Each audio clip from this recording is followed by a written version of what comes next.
بسم اللہ الرحمن الرحیم۔ السلام علیکم۔ رمضان میں نشریات کا خصوصی سلسلہ لے کر حاضر خدمت ہے، آغاز کرتے ہیں۔ ہمارے ساتھ حزب سابق موجود ہیں جناب جاوید احمد غامدی صاحب۔ السلام علیکم غامدی صاحب۔ وعلیکم السلام۔ ہم سب پہلے حصے میں ہم قرآن مجید کے متعین ایک موضوع کو زیر بحث لاتے ہیں، اس کا تعلق اخلاقیات سے ہے، ایمانیات سے ہے، وہ چیزیں جنہیں اپنا کر ہم رمضان میں بالخصوص اچھے مسلمان بن سکتے ہیں۔ آج جس موضوع کا میں نے انتخاب کیا ہے وہ اوہام کی پیروی ہے، سنی سنائی باتوں کو بغیر تحقیق کے، تصدیق کے، محض گمانوں کو اپنے ہاں پیدا کر کے آگے پہنچا دینا ہے۔ قرآن مجید میں اس کی بڑی سختی سے ممانعت آئی ہے۔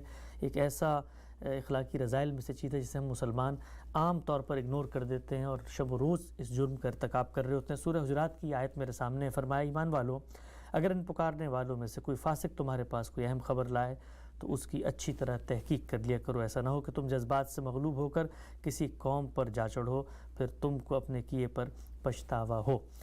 غامدی صاحب نے اس آیت کی تفسیر میں لکھا ہے، یعنی خبر کی بھی اور خبر دینے والے کی بھی۔ اس سے بات نکلتی ہے کہ اطلاع دینے والا اگر کوئی مجہول شخص ہے جس کا نہ فسق معلوم ہے نہ ثقافت، تو اس کی تحقیق بھی لازماً ہونی چاہیے۔ ہمارے محدثین نے اسی اصول پر نبی صلی اللہ علیہ وسلم کے علم و عمل کی روایات کرنے والوں کی تحقیق کی ہے، اور اگر کسی راوی کی تحقیق میں ان کو کامیابی نہیں ہوئی تو اسے مجہول قرار دے کر اس کی روایت کو انہوں نے رد کر دیا۔ اسی طرح فقہاء اور مجتہدین نے خبر کی تحقیق کے اصول وضع کیے ہیں جنہیں درایت سے تعبیر کیا جاتا ہے۔ آیت پر غور کیجئے تو اس میں اصلاً اسی دوسری بات کی تاکید ہے، اس لیے کہ راوی کا فسق تو یہاں پہلے سے معلوم ہے۔ اسی طرح اس آیت کے اندر ایک لفظ آیا ہے جہالہ کا، اس کے بارے میں غام صاحب لکھتے ہیں کہ یہ جوش و ہیجان کے معنی میں ہے۔ عربی زبان میں جس طرح لا علمی کے معنی میں آتا ہے اسی طرح اس مفہوم کے لیے بھی آتا ہے، یعنی ان لوگوں کی باتوں میں آ کر کسی بے گناہ قبیلے یا گروہ کے خلاف کوئی اقدام کر بیٹھو۔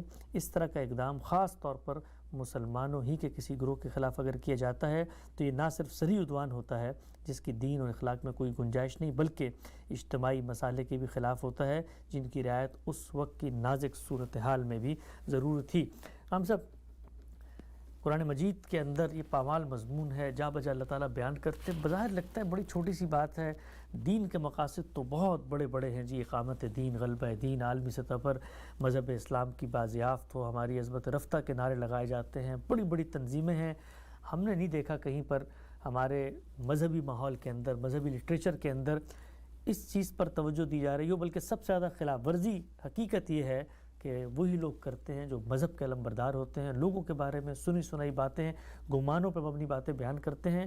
اللہ تعالیٰ تو کہہ رہے ہیں ایمان گواہ بیٹھو گے یہ کام کیے تو۔ وہ باتیں جو آپ نے بیان کی ہیں وہ تو سرے سے دین کے مقاصد ہی نہیں ہیں۔ دین اصلاً تزکیے کا نام ہے، میرے وجود کی تطہیر، میرے نفس کی تطہیر، پاکیزگی، اسی کو قرآن مجید نے اپنی پوری دعوت کا مقصد قرار دیا ہے۔ تطہیر اور تزکیے میں تطہیر بدن بھی ہے، تطہیر خورونوش بھی ہے، لیکن سب سے بڑھ کر تطہیر اخلاق ہے۔ چنانچہ سورہ حجرات جس کا آپ نے حوالہ دیا ہے وہ ہماری معاشرتی زندگی کے بارے میں یہی ہدایات واضح کرتی ہے، یہ بتاتی ہے کہ ہمیں انہی چیزوں کے درپے ہونا چاہیے جو ہم سے متعلق ہیں۔ ہم اگر کسی چیز کا علم نہیں رکھتے تو ہمیں دیکھنا چاہیے کہ کیا اس کا علم حاصل کرنا علم کی ضرورت ہے یا محض اپنے تجسس کی وجہ سے ہم دوسروں کے معاملات کی ٹو لگا رہے ہیں۔ اس سے سختی کے ساتھ اس سورہ میں روکا گیا ہے۔ اگر کسی معاملے میں کوئی سوال پیدا ہوا ہے تو وہ سوال ہمیں دوسرے آدمی کے سامنے رکھنا چاہیے اگر رائے قائم کرنا ناگزیر ہو گیا ہے۔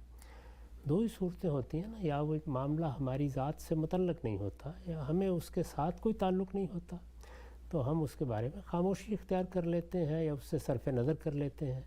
اگر وہ کسی بھی درجے میں ہمارے لیے باعث اضطراب ہے تو پھر یہ ضروری ہے کہ اس کی تحقیق کی جائے۔ تحقیق کے بغیر کوئی بات کہنا، تحقیق کے بغیر کسی پر الزام لگا دینا، تحقیق کے بغیر اس کو پروپیگنڈے کا ذریعہ بنا لینا، تحقیق کے بغیر نفرت اور محبت کے فیصلے کرنا، یہ چیز بڑے گناہوں میں سے۔ اسی طرح سے بدگمانی ہے۔ اللہ تعالیٰ نے بڑی سختی کے ساتھ اسی سورہ میں ہمیں روکا ہے اس سے کہ اچھے گمان رکھنے چاہیے، اللہ تعالیٰ کے بارے میں بھی اچھے گمان رکھنے چاہیے۔ یہ فرمایا ہے، ایک حدیثی میں آتا ہے کہ بندہ میرے بارے میں جو گمان رکھتا ہے میں اس کے مطابق ہی اس سے معاملہ کرتا ہوں۔ اچھا، بڑی عجیب۔ تو اپنے پروردگار کے معاملے میں بھی یہ احتیاط کرنی چاہیے کہ ہم کوئی برا گمان نہ اپنے ذہن میں پیدا کر لیں۔ وہ سراپا خیر ہے تو اس کے بارے میں خیر ہی کا گمان رکھیں۔ اپنے مسلمان بھائیوں کے بارے میں بھی خیر خواہی کے جذبے کے ساتھ کوئی بات کہنی ہے کہیں، کسی چیز پر غور کرنا ہے کریں۔ دنیاوی زندگی میں بہت سے مسئلے پیدا ہو جاتے ہیں، باہمی تعلقات میں ہو جاتے ہیں، معاشرت میں ہو جاتے ہیں، سیاست میں ہو جاتے ہیں، اسی طریقے سے معیشت کے معاملات میں کچھ لین دین کرنا ہے، کچھ کسی کو قرض دے دیا، کسی کے ساتھ کوئی تجارت کی، کسی سے کچھ وصول کرنا ہے، کسی کو کچھ دینا ہے، یہ سب چیزیں بہت سے نزاعات کا باعث بھی بن جاتی ہیں، اختلافات کا باعث بھی بن جاتی ہیں۔ ان میں اپنے آپ کو پابرجا رکھنا، دوسروں کے بارے میں خوشگمان رہنا، ان سے متعلق اگر کوئی سوال پیدا ہوتا ہے تو ان کا اپنا بیان لیے بغیر کوئی رائے نہ قائم کرنا، اپنی طرف سے گمانوں کے لشکر پیدا کر کے حملہ آور ہو جانا، یہ کسی بندہ مومن کی شان نشان نہیں ہے۔ تو اللہ تعالیٰ نے ہمیں ہر باب میں یہی تاکید فرمائی ہے۔ چنانچہ جو 10 بنیادی احکام 10 یا 10 کمانڈمنٹس کہیے سورہ بنی اسرائیل میں بیان ہوئے ہیں، اس میں بھی یہی فرمایا ہے کہ وَلَا تَقْفُ مَا لَيْسَ لَكَ بِهِ علم، جس چیز کا تمہیں علم نہیں ہے اس کے درپا ہونے کی ضرورت کیوں ہے؟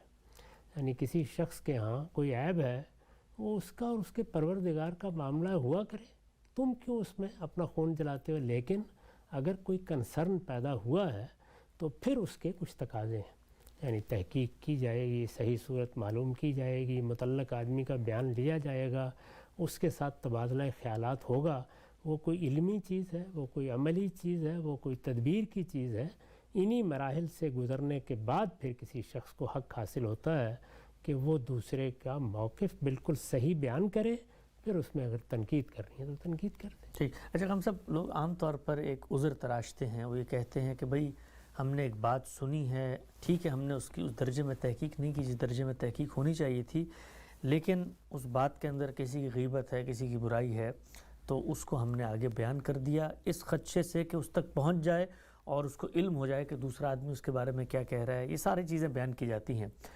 جو رویہ علماء کا سامنے آتا ہے، محدثین کا سامنے آتا ہے، فقہاء کا سامنے آتا ہے، ان کے پاس اتنا بڑا خزانہ ہے رسالت مآب صلی اللہ علیہ وسلم کی نسبت سے، وہاں پر تو یوزر بطریق اولیٰ پیش کیا جا سکتا تھا کہ بھئی یہ تو اللہ کے پیغمبر کی بات ہے، ہم زیادہ تحقیق میں پڑے تو یہ نہ ہو کہ کوئی اچھی بات ہی ہم سے ضائع ہو جائے، لہٰذا سب کچھ ہم منتقل کرتے ہیں۔ انہوں نے اپنے اس جذبے کی قربانی دی کہ پیغمبر کی باتوں کو بھی جو لوگ بیان کر رہے ہیں تحقیق کے بغیر آگے نہیں جانا چاہیے۔ یہ انہوں نے اپنا فریضہ ادا کیا۔ اللہ تعالیٰ نے سورہ حجرات کی آیت میں اسی کی نصیحت فرمائی تھی۔ اللہ کے پیغمبر کی نسبت سے کوئی بات کرنا کیا کوئی بچوں کا کھیل ہے؟ یعنی اللہ کے پیغمبر نے دین بتایا ہے، اللہ کا پیغمبر ہمارے لیے اللہ کی قائم کردہ حجت ہے، اس کی بنیاد پر ہم سب قیامت میں جواب دہ ہوں گے۔ اللہ کے پیغمبر کی کوئی بات قرآن مجید کے فہم سے متعلق ہے تو اس پر اثر انداز ہوگی، دین کے مجموعی فہم سے متعلق ہے تو ہمارے دینی تصورات پر اثر انداز ہوگی۔ یہ کوئی آسان معاملہ نہیں ہے، اس لیے یہ بڑی ذمہ داری کی چیز ہے۔ چنانچہ بار بار لوگوں کو نصیحت کی جاتی ہے کہ عام لوگوں کو اپنے حدود کے اندر رہنا چاہیے اور انہی چیزوں تک رہنا چاہیے جو ان کے لیے متحقق ہے۔ مثال کے طور پر اللہ کی کتاب قرآن مجید ہر شخص کے پاس ہے، وہ اس کا ترجمہ پڑھ لیتا ہے، اگر کسی موقع پر کسی کو توجہ دلائے گا تو دوسرا بھی اس کو دیکھ سکتا ہے۔ سنت ہے، وہ جاری کر دی گئی ہے، لوگوں نے اس پر عمل کرنا ہے۔ لیکن روایات کے معاملے میں یہ اہل علم کا کام ہے کہ اس کا جائزہ لیں، اس کی تحقیق کریں۔ ان کے بارے میں کسی کو زبان نہیں کھولنی چاہیے جب تک کہ وہ تحقیق سے نہ گزر جائے۔ نقطہ بالکل واضح ہو گیا۔ سورہ حجرات ہی کی ایک اور آیت ہے، میں پڑھ دیتا ہوں۔ فرمائے ایمان والو بہت سے گمانوں سے بچو، اس لیے کہ بعض گمان سری گناہ ہوتے ہیں۔ عامری صاحب اپنی تفسیر البیان میں اس کی توضیح میں لکھتے ہیں، یہ برے گمانوں سے اجتناب کی ہدایت ہے۔ مطلب یہ ہے کہ اپنے کسی بھائی کے بارے میں جو رد و یابس گمان دل میں پیدا ہو جائے اس کو وہیں جگہ دے کر نہ بیٹھ جاؤ، اس لیے کہ گمانوں کے زیادہ درپے ہوگے تو شدید اندیشہ ہے کہ کسی سری گناہ میں مبتلا ہو جاؤ گے جو تم کو ہلاکت میں ڈال دے۔ عام طور پہ ہم جب کوئی بات سنتے ہیں کسی بھی شخص کے متعلق، اللہ تعالیٰ نے انسان کو ایسا بنایا ہے کہ وہ حساس ہوتا ہے، چیزوں کا اثر لیتا ہے، حافظہ بھی ہے، اور ایک بات آپ کے کان میں پڑی کہ جی فلاں آدمی نے تمہارے بارے میں یہ کہا تھا تو وہ ایک دل میں زخم سا لگ جاتا ہے۔ جتنا بھی آدمی صاف کرنا چاہے کہیں نہ کہیں وہ رہتا ہے کہ یار تحقیق بھی چلو کر لوں گا، تصدیق بھی کر لوں گا، چلو بیان بھی نہیں کرتا تب بھی دل میں زخم تو رہتا ہے. تو اب بات جب کان میں پڑ جائے اس کے بعد دل صاف رکھنا تو بڑا مشکل کام ہے. دیکھیے 2 ہی راستے ہیں، یا تو دل صاف کر لیجئے اور بھلا دیجئے اس چیز کو. وہ میرا آپ کا غیر متعلق معاملہ ہو گیا، ہم نے اس کو سنا، اس کان سے سنا، اس سے نکال دیا. کیونکہ جو دل کی پاکیزگی ہے اسی پر دل ہی نہیں بلکہ پورے وجود کی اصلاح و فلاح کا انحصار ہے. تو اس لیے دل میں اگر کوئی پاکیزگی نہیں رہے گی، کہیں آلودہ ہو جائے گا تو پھر کردار آلودہ ہوگا، سیرت آلودہ ہوگی، رد عمل پیدا ہوگا، انسان کی زبان میں توازن باقی نہیں رہے گا، تو اس کو جھٹک دیں. لیکن اگر فی الواقع وہ اضطراب پیدا کر رہی ہے تو پھر براہ راست بات کرنی چاہیے، یعنی وہ معاملہ کسی کے سامنے رکھ دینا چاہیے اور اس کے بارے میں پوچھنا چاہیے. جب آدمی پوچھے گا تو بارہا کا تجربہ یہی ہے کہ بات کچھ سے کچھ ہوتی ہے، بیان کرنے والے اس کو کچھ سے کچھ بنا دیتے ہیں، اس میں مبالغہ پیدا ہو جاتا ہے، شخصوں اور اشخاص کے اپنے تاثرات اس میں شامل ہو جاتے ہیں. تو اس لیے اللہ تعالیٰ نے بڑی عمدہ نصیحت فرمائی ہے کہ اجتنبوا کثیرا من الظن ان بعض الظن اسم. زیادہ گمان کرنے سے آدمی کو اجتناب کرنا چاہیے. نقطہ بالکل واضح ہو گیا. اسی آیت کی تفسیر میں مولانا امین احسن اصلاحی تدبر قرآن میں لکھتے ہیں، اس سے تعلیم نکلی ہے کہ ایک مومن کو بدگمانیوں کا مریض نہیں بن جانا چاہیے بلکہ اپنے دوسرے بھائیوں سے حسن ظن رکھنا چاہیے. اگر کسی سے کوئی ایسی بات صادر ہو جائے جو بدگمانی پیدا کرنے والی ہو تو حتی الامکان اس کی اچھی توجیہ کرے. اگر اچھی توجیہ نکل سکتی ہو اس کے برے پہلوؤں کو اسی شکل میں اختیار کرنا جائز ہے جب اس کی کوئی اچھی توجیہ نہ نکل سکے. اگر بدگمانی کے سزاوار سے آدمی کو خوشگمانی ہو تو یہ اس بات کے مقابل میں اہون ہے کہ وہ کسی خوشگمانی کے حقدار سے بدگمانی رکھے. کیا خوبصورت بات دیکھی ہم صاحب مولانا امین احسن اصلاحی نے کہ آپ نے اگر کوئی شخص آپ کے بارے میں اچھا ذوق رکھتا تھا، اچھی بات، اچھا ظرف رکھتا تھا، آپ نے اس سے بدگمان ہو گئے تو یہ تو بڑی خسارت کی فیصلہ ہے. لیکن اگر حقیقت اس کے برخلاف ہے اور آپ اچھا گمان رکھ لیتے تو تب بھی آپ فائدے میں رہیں گے کم سے کم. ہر حال میں اس لیے کہ خوشگمانی کے نتیجے میں آپ کی اپنی طبیعت پر اچھا اثر ہوا، آپ کے اپنے کاموں پر اچھا اثر ہوا، آپ کی سیرت و کردار پر اچھا اثر ہوا، آپ کے ماحول پر اچھا اثر ہوا. تو سوال یہ ہے کہ بدگمانی کر کے کرنا کیا ہے، بدگمانی کا حاصل کیا ہے. اصل چیز تو یہ ہے کہ اگر فی الواقع کوئی ایسی چیز محسوس ہوتی ہے جس کی اصلاح کی ضرورت ہے یا جس معاملے میں کسی وضاحت کی ضرورت ہے، جس سے کوئی خرابی پیدا ہونے کا اندیشہ ہے، تو پھر اس کو باقاعدہ تحقیق سے گزار لینا چاہیے. تحقیق سے گزارے بغیر عام آدمی اقدام کرے یا اپنی زبان کھولے، خواص کریں، علماء کریں، سیاستدان کریں، آپ دیکھتے ہیں اس سے سوسائٹی بالکل برباد ہو کے رہ جاتی ہے. جی اس سے لوگوں کے تعلقات خراب ہوتے ہیں، اس سے سنجیدگی کے ساتھ کسی مسئلے پہ گفتگو کرنا ناممکن ہو جاتا ہے. بحث مباحثہ مناظرے کی صورت اختیار کر لیتا ہے، بلکہ جدال کی صورت اختیار کر لیتا ہے. تو اس سے اللہ کی پناہ مانگنی چاہیے. اچھا غم صاحب، اس میں ایک انٹینسٹی تو یہ ہے کہ میں انفرادی طور پہ کام کرتا ہوں، میں ایک عام آدمی ہوں، میرے بارے میں کسی رشتہ دار نے کوئی بات کہی، کسی نے سنی، میں نے اس پہ رائے قائم کر کے بدگمانی کو دل میں جگہ دے دی. لیکن میں حکمران ہوں، میں عالم ہوں، میں لیڈر ہوں، میں رہنما ہوں، اور میں نے اگر کسی کے بارے میں کوئی غلط نیریٹو پیش کیا تو اس کا اثرات تو لاکھوں لوگوں پر ہوگا. پھر اس کے بعد وہ کچھ لاہ عمل اپنائیں گے. اگر ملک کے اندر افواج موجود ہیں تو وہ شاید جنگ کر دوڑیں اور پھر نتیجہ ہر سو نسل کی تباہی میں نکلے. تو اس میں جو قوم کے زعماء ہیں، جو لیڈر ہیں، جو دانشور ہیں، بدقسمتی سے ہم نے یہ دیکھا صحافی بھی ہیں جن کا کام ہوتا ہے صحیح خبر دینا، وہ بھی سنی سنائی بات بغیر تصدیق کے. آج کل بڑا غم صاحب آپ جانتے ہوں گے یہ وی لاگس کا دور ہے، اور ایک خبر کہیں سے سنی جاتی ہے، اس کی بنیاد پہ پورا وی لاگ کر دیا جاتا ہے، اس میں اگلی شخصیت کی جو ہے بالکل ایسی کی تیسی ہو جاتی ہے، اور بعد میں معلوم ہوتا ہے تو چھوٹا سا کمنٹ کر کے جی ہمارے ذرائع نے ہمیں نئی خبر دے دی ہے. ان لوگوں کے لیے کتنی اہمیت ہے اس بات کی؟ آخری درجے کی اہمیت ہے. جتنا کسی کا اثر ہے اسی کے لحاظ سے وہ جواب دہ ہے. یعنی میں فرد کی حیثیت سے جواب دہ ہوں، خاندان کے ایک فرد کی حیثیت سے، خاندان کے ذمہ دار کی حیثیت سے. باپ ہوں تو میری ذمہ داریوں کی نوعیت اور ہے، اگر میں ماں ہوں تو میری ذمہ داریوں کی نوعیت اور ہے، بیٹا ہوں تو ذمہ داریوں کی نوعیت اور ہے. ایسے ہی ایک دانشور، ایک صحافی جو لوگوں کی رہنمائی کرتا ہے، جس کی بات لوگ سنتے ہیں، کوئی عالم ہے جس کی طرف لوگ رہنمائی کے لیے دیکھتے ہیں، سیاسی زعیم ہے، سیاسی رہنما ہے، تو یہ سب لوگ وہ ہیں جو لوگوں کے لیے نمونہ بنتے ہیں. ان کو تو ایک ایک لفظ سوچ کر نکالنا چاہیے.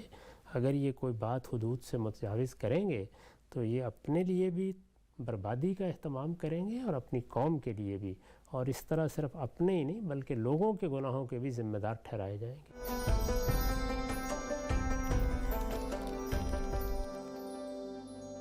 نقطہ واضح ہو گیا۔ رسول اللہ صلی اللہ علیہ وسلم سے بعض رویا سے متعلق روایات پہنچی ہیں ہم تک، جس میں آپ صلی اللہ علیہ وسلم کو خواب دکھایا گیا، اور ایک خواب کے اندر آپ کو دکھایا گیا کہ روز قیامت ان لوگوں کا بہت برا انجام ہوگا جو اس طریقے سے کہیں کوئی خبر سنتے تھے، بات سنتے تھے اور پورے شہر میں اس کو پھیلا دیتے تھے۔ سلسلہ گفتگو کو آگے بڑھاتے ہیں۔ حدیث میرے سامنے ہے غام صاحب، یہ روایت ہے سہل بن سعد رضی اللہ عنہ سے۔ وہ فرماتے ہیں کہ رسول اللہ صلی اللہ علیہ وسلم نے فرمایا، مجھے اس چیز کی ضمانت دی، جس شخص نے مجھے اس چیز کی ضمانت دی جو اس کے دو جبڑوں کے درمیان میں ہے، یعنی زبان، اور اس چیز کی ضمانت دی جو دو قرآنوں کے درمیان میں، یعنی شرمگاہ، تو اس کو میں جنت کی ضمانت دیتا ہوں۔ غام صاحب نے لکھا ہے، تمام گناہوں میں بنیادی حیثیت تین ہی چیزوں کو حاصل ہے، ایک فواحش، دوسرے حق تلفی، اور تیسرے جان مال آبرو کے خلاف زیادتی۔ یہ حقیقت ہے کہ ان میں سے زیادہ تر کا باعث یہی دو چیزیں بنتی ہیں۔ نبی صلی اللہ علیہ وسلم نے یہاں نہایت بلیغ اسلوب میں اس حقیقت کی طرف توجہ دلائی ہے۔ مطلب یہ ہے کہ زبان اور شرمگاہ پر پیرا بٹھائے رکھو تو بہت سے گناہوں سے بچے رہو گے، جس کے نتیجے میں تمہیں وہ پاکیزگی حاصل ہو جائے گی جس کا صلہ جنت ہے۔ ہم سب آیت میں بھی زیر بحث آیا تھا، زبان ہی ہے جو خبر پھیلاتی ہے، زبان ہی ہے جو فتنے پیدا کرتی ہے، زبان ہی ہے جو تیر نکالتی ہے، زخم لگاتی ہے، لوگوں میں رنجشیں، قدورتیں، اسی طریقے سے حسد، کینہ، بغض، چغلی، یہ سب چیزیں زبان کرتی ہے۔ زبان ٹھیک ہو جائے تو بندہ ٹھیک ہو جاتا ہے۔ اس میں کوئی شبہ نہیں ہے، یعنی بہت بڑی چیز ہے۔ ہمارے اندر جو خیالات پیدا ہوتے ہیں وہ ہمارے باطن میں رہتے ہیں، لیکن جب ان کا ظہور ہوتا ہے تو زبان ہی اس کا ذریعہ بنے گی۔ یعنی میرے ہاتھ تو بعد میں کوئی کام کرتے ہیں، پہلے الفاظ کی صورت، میرا جو کچھ باطن ہے وہ میرے الفاظ کی صورت اختیار کر کے دوسروں کے لیے تکلیف کا باعث بنے گا یا راحت کا باعث بنے گا۔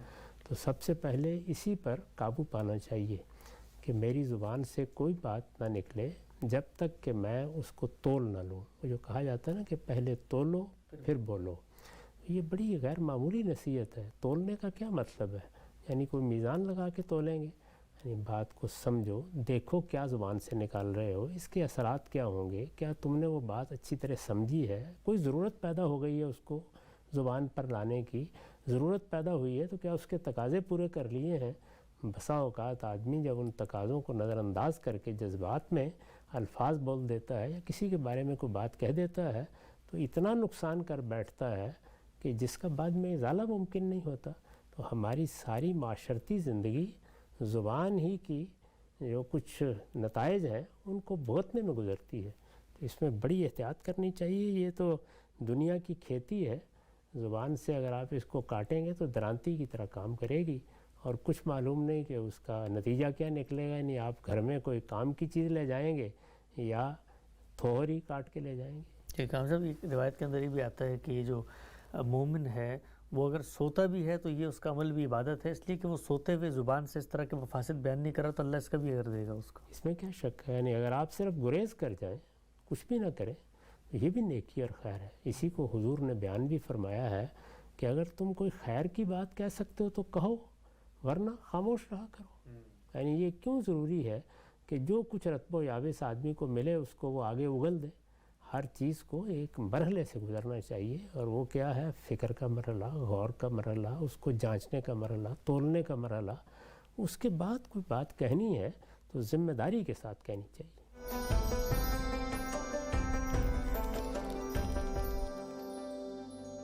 حدیث کو ہم زیر بحث لے کر آئے، کچھ سوالات بھی آخر میں غام صاحب کی خدمت میں رکھتے ہیں۔ سوال ہے غام صاحب، ہم الہام کو لاکھ خدا کا کلام کہیں مگر وہ پھر بھی اپنی تشریح اور توضیح کے لیے انسانوں ہی کا محتاج ہے، اور مجبوری خدا کے پاس کیا اس کا کوئی علاج نہیں تھا کہ اپنے کلام کو انسانوں کی تفسیر سے آزاد کر دیتا؟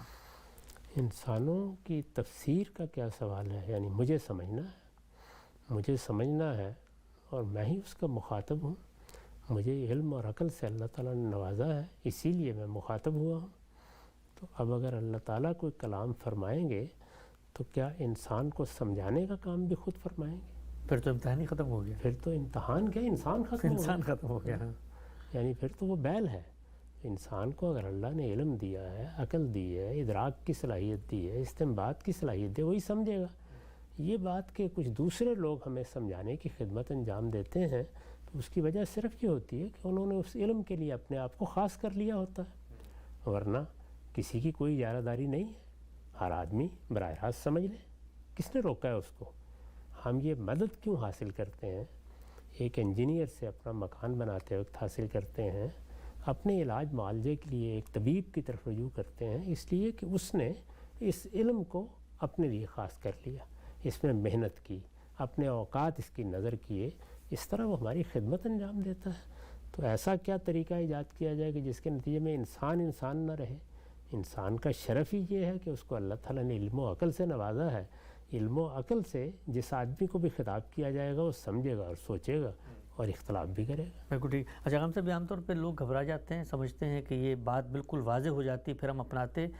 بات کو واضح کرنے کے مراحل طے کرنا یہ خود علم کا امتحان، اور اللہ تعالیٰ نے اس لیے دنیا میں بھیجا انسان کو۔ یہ بڑی لذت انگیز چیز ہے، یعنی آدمی اللہ کی بات سمجھ رہا ہے، اس پہ غور کر رہا ہے، اس کے بارے میں دوسروں کی آراء جانچنے کی کوشش کرتا ہے، اس میں گھبراہٹ کی کیا بات ہے؟ یعنی جب میں کسی بھی علم کو حاصل کرتا ہوں تو مجھے اس علم کے حقائق معلوم ہوتے ہیں، اس سے مجھے راحت ملتی ہے۔